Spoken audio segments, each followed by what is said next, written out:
आज मैं आपको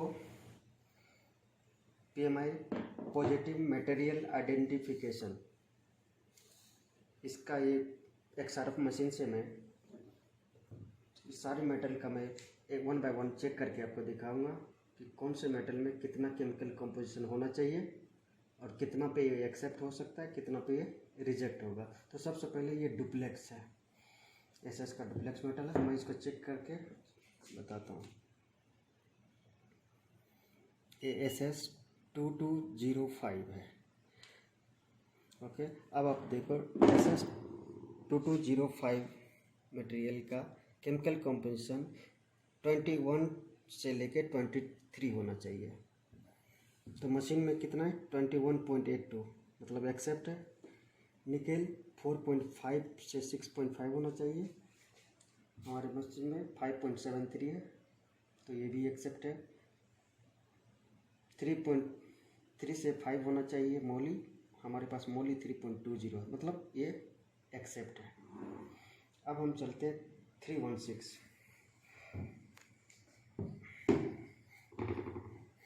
अब ये 316 का मटेरियल है, मैं चेक करके दिखा रहा हूँ। ओके, ये 316 का रीडिंग हमने ले लिया। अब आप पेपर पे देखिए 316 का क्रोम 16 to 18 है। हमारे मशीन में कितना है 17.15 तब एक्सेप्ट है। निकेल 10 to 14 होना चाहिए, इसमें आ रहा है 11.34 ये भी एक्सेप्ट है। मोली 2 से 3 होना चाहिए तो हमारा आ रहा है 2.19 तो ये भी एक्सेप्ट है। फिर हमें दूसरा मटेरियल लेते हैं, ये 304 का फ्लांज है। अब मैं आपको फ्लांज चेक करके बता रहा हूँ कि ये 304 है। हम कैसे पता करेंगे ये मटेरियल में केमिकल कंपोजिशन सही है या गलत है। तो चेक करने के लिए SS 304 देखिए 18 to 20 क्रोम होना चाहिए। यहाँ लिखा हुआ है CR क्रोम 18.39 मतलब एक्सेप्ट है। निकेल 8 से 11 के बीच में होना चाहिए तो यहाँ पर देखिए निकेल 10.19 तो ये सही है हमारा। उसी प्रकार मोली 0.65 होना चाहिए, इसमें मोली 0.35 है ये भी एक्सेप्ट है। मैग्नीज मैक्सिमम 2 होना चाहिए, इसमें मैक्सिमम कितना था 1.39 एक्सेप्ट है। तो फिर हम इसी पर को यहाँ पर दिखा रहा हूँ P9 का। ये मटेरियल P9 है, इसमें आप देखें क्रोम 8 से 10 के बीच होना चाहिए तो 8 यहाँ भी है क्रोम 8.56 और इसका मोली होना चाहिए 0.90 से लेके 1.10। इसमें कितना दिखा रहा है 0.999 तो ये भी एक्सेप्ट है। फिर मैं आपको एक दूसरा मटेरियल दिखा रहा हूँ, ये CS है। वैसे CS में Fe का ज़्यादा होता है, Fe का परसेंटेज ज़्यादा होगा तो ऑलरेडी CS को हो जाएगा। देखिए ये 100% प्योर CS है। इसका कितना दिखा रहा है Fe 99.59 और मैग्नीज 0.37 मतलब ये फुल्ली CS है, कार्बन स्टील का पाइप है। मैं आपको एक छोटा सा चीज़ दिखाऊंगा पेपर पे, वेरी इंपॉर्टेंट चीज़ है। जैसे कोई P5 का पाइप है, तो P5 का पाइप है, अगर दोनों तरफ P5 का पाइप है और तो उसमें इलेक्ट्रोड यूज होगा 8018B6 जिसका क्रोम वैल्यू 4 से 6 के बीच में होना चाहिए। इलेक्ट्रोड अगर फिलर वायर यूज करते हैं तो ATS B6 का फिलर वायर यूज होगा और उसका क्रोम का जो वैल्यू होगा 4.5 से लेकर 6.0 तक होगा। सबसे पहली बात जान लीजिए, E मीनिंग इलेक्ट्रोड होता है और ER का मीनिंग होता है फिलर वायर, इसलिए शॉर्ट में इलेक्ट्रोड के ऊपर लिखा रहता है E और ER दोनों लिखा रहता है। फिर P9 का कोई अगर पाइप है तो उसमें जो इलेक्ट्रोड यूज होगा 8018B8 का और फिलर वायर यूज होगा ER ATS B8 का।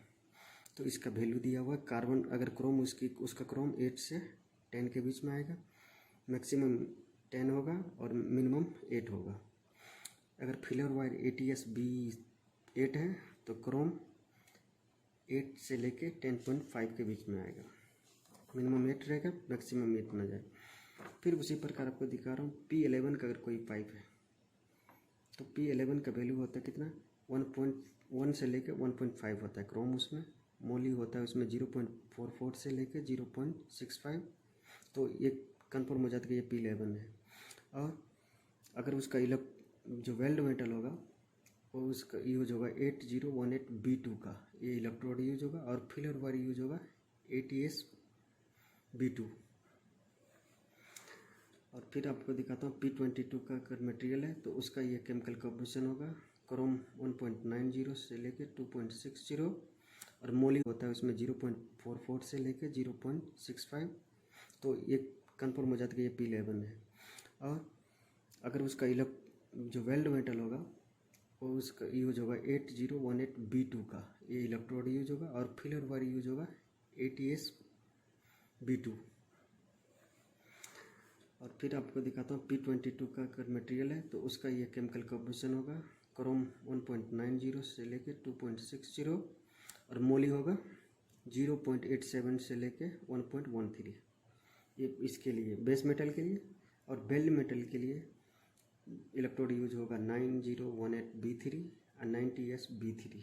यार फिलर वायर यूज होगा 90SB3। तो दो सब का केमिकल कॉम्पोजिशन इसी में दिया हुआ है, क्रोम 2 से लेके 2.50 तक। और इसमें फिलर वायर में 2.30 से लेके 2.70।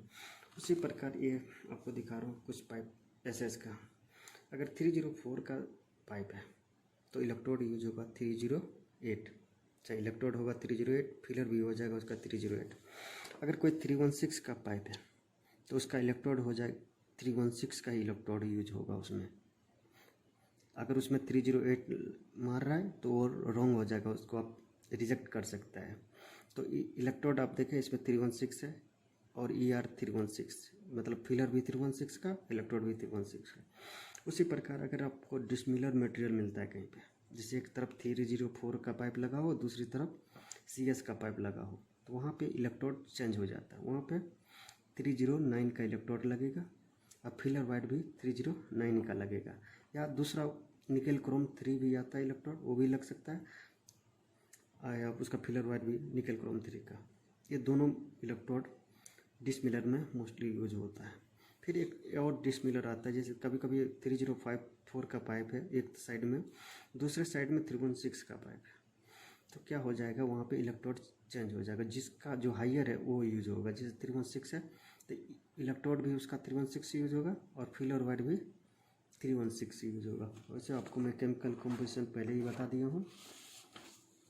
ये 316 का बेस मेटल का केमिकल कॉम्पोजिशन है और ये 304 का बेस मेटल का है। 308 का जो बेल्ट मेटल है उसका ये केमिकल कॉम्पोजिशन है। इसका 9 से 21 19 to 21 होता है क्रोम, निकेल 9 to 11 होता है, मोली 0.65 और मिनिमम मैग्नीज मैक्सिमम 2.0। उसी प्रकार वैसे आपको मैं केमिकल कॉम्पोजिशन पहले ही बता दिया हूँ। ये 316 का बेस मेटल का केमिकल कॉम्पोजिशन है और ये 304 का बेस मेटल का है। 308 का जो बेल्ट मेटल है उसका ये केमिकल कॉम्पोजिशन है। इसका 9 से 21 19 to 21 होता है क्रोम, निकेल 9 to 11 होता है, मोली 0.65 और मिनिमम मैग्नीज मैक्सिमम 2.0। उसी प्रकार 316 है, उसका फिलर वायर का जो केमिकल कंपोजिशन होगा वो 17 to 20 होगा और निकेल 11 to 14 होगा, मोली 2 से लेकर 3 तक आएगा और मैग्नीज मैक्सिमम 2 होगा। ये इसका चार्ट अब मैंने तो आपको समझा दिया। आप वीडियो देखें और प्लीज़ सब्सक्राइब करें। Thank you.